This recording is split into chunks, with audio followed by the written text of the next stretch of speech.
বন্ধুরা দেখুন, ফরিদপুরে এসেছি শ্বশুর বাড়িতে। তো শ্বশুর বাড়িতে এসে মানে গাছ থেকে ডাব আমি পারি নাই, আমার ভাইগনা পেরে দিয়েছে।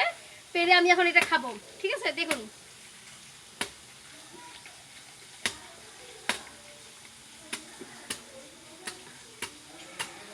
অসাধারণ বন্ধুরা। আসলে আমরা যারা ঢাকায় থাকি সেই ডাবগুলো আমরা কিনে খাই, কিন্তু ওই টেস্ট আর এই টেস্টটা অনেকটাই ভিন্ন।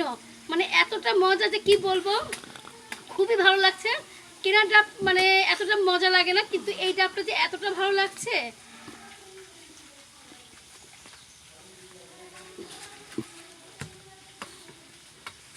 আমার পেট ভরে গিয়েছে, আমি একটা ডাবও পুরো খেতে পারলাম না। তো অনেক পানি এখানে। অবশ্যই আপনারা ট্রাই করবেন, যারা গ্রামের বাড়িতে যাবেন অবশ্যই ডাব খাবেন। অনেক টেস্ট গ্রামের বাড়ির ডাব।